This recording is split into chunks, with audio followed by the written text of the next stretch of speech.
Next up is BM. You guys all know Bad Kids from Stargaze.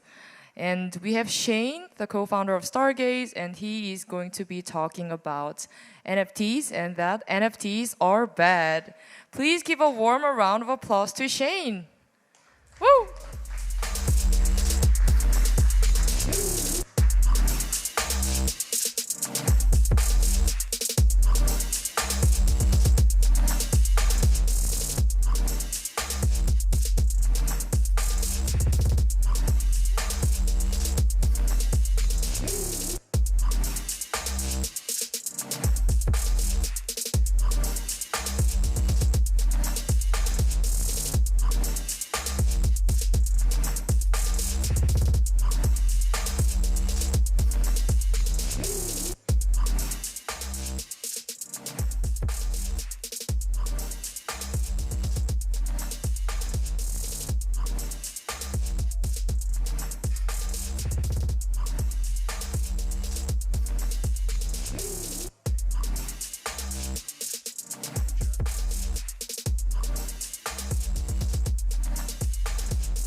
Hey guys, how's it going?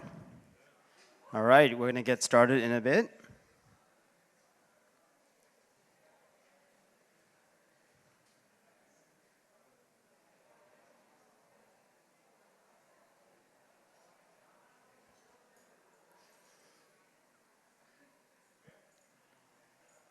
All set. All right, let's go.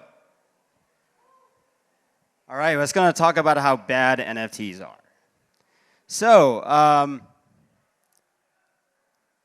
normally when I hang out with my friends, they're like, hey Shane, what do you do? And I tell them I work on NFTs, and they're like, NFTs, really?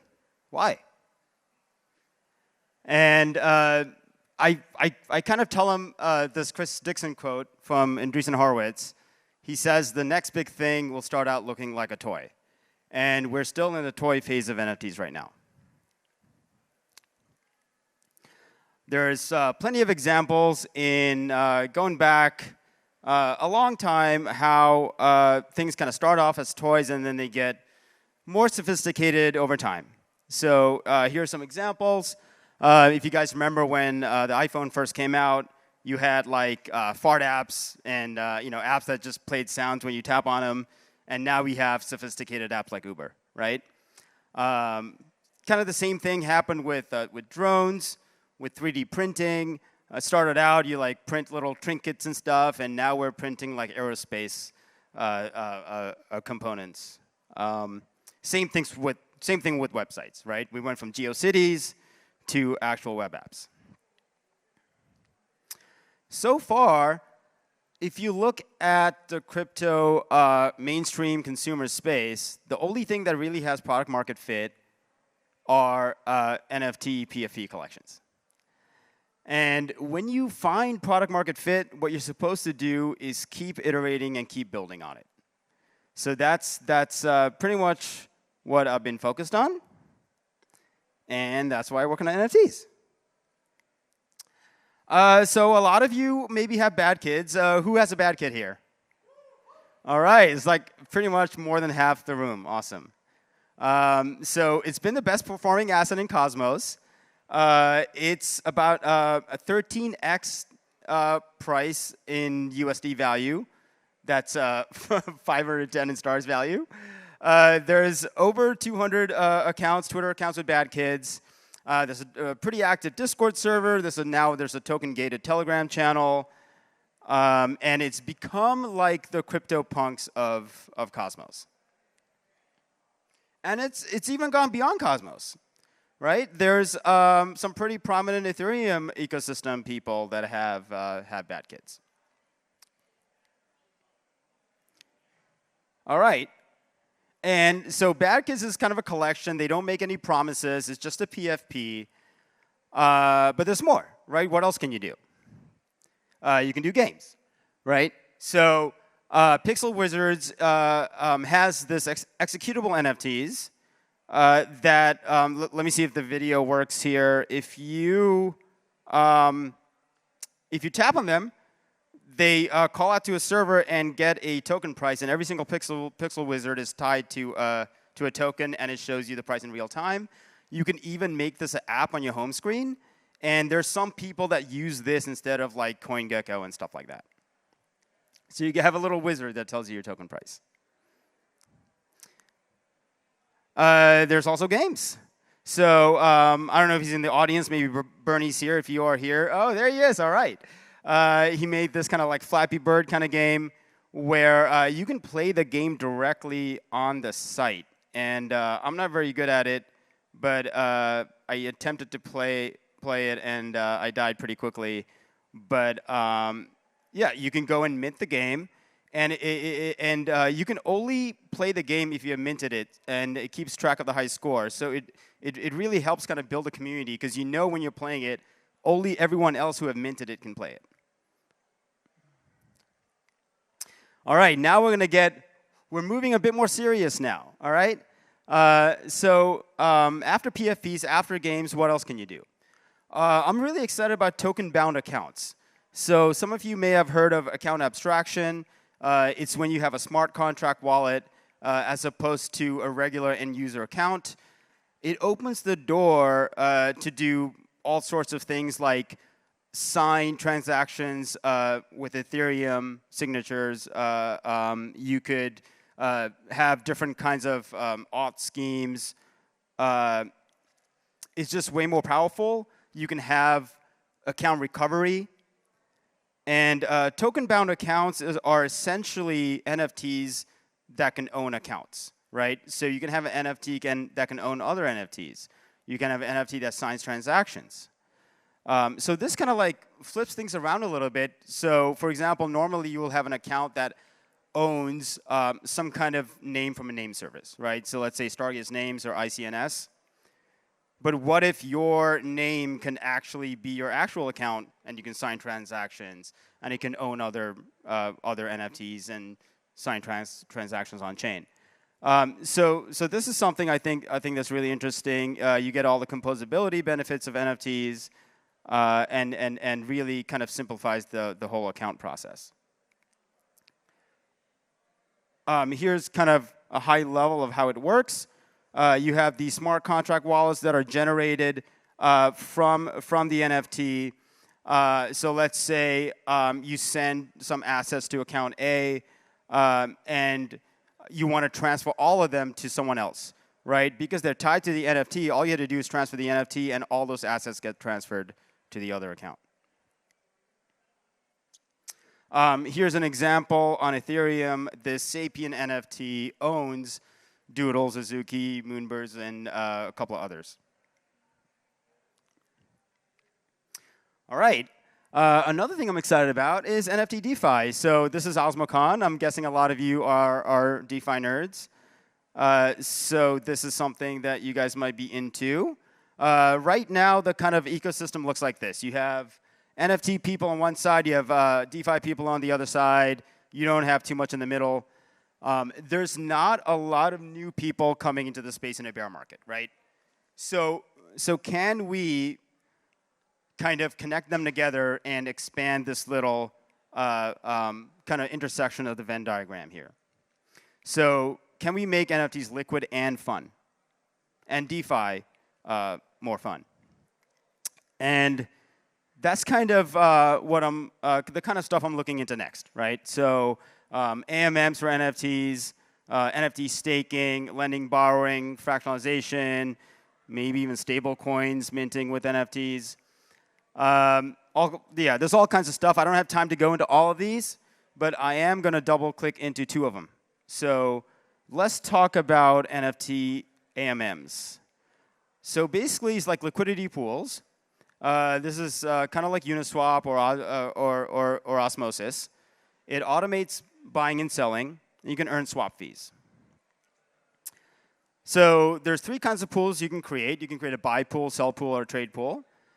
You select a bonding curve, and you basically transact on that curve. So let's say you have like 20 bad kids, and you don't want to individually sell each one on the marketplace, right? What you can do is you can create a sell pool, select the start price of how much you want to sell it, and then you select a curve which changes in value as people buy from that pool. I'm just going to go through an example here. So this is a trade pool. It's so you have NFTs on one side, you have stars on the other side. And the way it works is that you would add the NFTs on one side, you add 200K on the other side, which is the total cost of all the NFTs in here. And this is like, you would price this based on maybe the floor value. If you think the price is going to increase or go down, you select a curve, linear, exponential, or constant product, and a starting price, and a delta, how much you want to change over time as each one is sold. So for example, let's say one of them is sold. Now, because the delta was 1,000 stars, now the next one, the price of the next one is 51,000 stars. And now the balance increases by 50. Now someone comes in again and buys the other one, another one. Now the next one is going to sell for 52,000 stars, and the balance has gone up.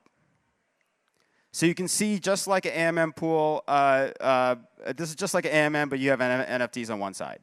It also goes the other way. Someone sells into the pool. They sell it for 50,000. The balance goes down, and now the next one again is 51,000 stars. So this is just kind of like an automated trading experience, a different way to trade. Some people may enjoy using this over the regular marketplace, and you earn fees, you earn swap fees with this. So this is really good for people who maybe own a lot of the floor, and they just don't want to have it sitting around, and they don't necessarily care about every single rarity of the NFTs of what they own. They can create a pool and just have other people trade on the pools. All right, now this is something I'm really excited about. NFT staking is arguable if it's part of DeFi or not. I personally think staking is also a type of DeFi. So this is kind of how staking works right now, right? You would add an NFT to a vault, and you earn some kind of governance token. Usually these governance tokens just kind of go to zero, or they don't really have much value. But sometimes they do. It really depends on context. But the NFT is just kind of being locked up. It's not doing anything in here. Can we apply this to staking tokens? And the answer is yes. So this is a mechanic that is kind of similar to Superfluid and Mesh, where in Cosmos, the chains can actually mint any amount of the staking token. So you can use this functionality to do NFT staking. So basically what happens here is that you can stake an NFT in a vault, and the chain will loan you some amount of stars as the delegation, as the stake amount. And then it stakes that on a validator. And now you start earning yield. So now you can start earning staking yield. And it can go beyond that. It can auto-compound. It just makes the process a lot easier for people. And you can control your level of risk. So in here, there's two parameters. There's an X and a Y. The X is the percent of the floor price you want to stake. And the Y is how much you want to auto-compound. So let's go through one example here, because I know it can be a little tricky. So let's say Alice, she's a risk taker, right? She lives on the edge, maximum risk. She stakes 100% of the floor price and auto-compounds 100%. And she earns a pretty juicy yield from this. But let's say the floor price goes down. There's nothing in the vault except for the NFT. The floor price goes down, she can get liquidated, and the NFT gets sold on the marketplace. That's not good, right? So let's introduce Carol here. She is a bit more risk-averse. She stakes her NFT at 50% of the floor price and she doesn't auto-compound anything. So what happens in this case is that every 6 hours, when the whole mint and burn cycle happens, her vault starts collecting some tokens. So now the vault has a little bit of cushion in it. And what's doing the minting and burning is the bank module from the SDK, right? So the chain is constantly, every 6 hours, minting and burning to try and keep the delegation at the floor price. So now when the value drops, she won't get liquidated because there's this extra tokens in the vault. So generally, if you want to be safe, for example, let's say the delegation gets slashed, you want some extra tokens in the vault to prevent, to protect you from getting slashed as well. So maybe you don't want the auto compounding set to 100%. Maybe you want to set it a bit lower than 100%, so some tokens start collecting inside the vault. So obviously, this feature is a little risky. It's not for everyone, but you can control your level of risk. There's 2 parameters that you can use to control your level of risk. All right, so now NFTs can secure blockchains, right? This has never been possible in the past. And you can only do it on an app chain, right? You can do this on Ethereum. You can do this on Solana. You can do this on a layer 2, right? A lot of people ask me, oh, why are you building an NFT chain? Why don't you just deploy it somewhere else? Like, it's because we want to explore this space, right? So, yeah, so as I said before, this kind of wraps around the Cosmos staking module. And it makes NFTs, turns NFTs into productive assets. All right.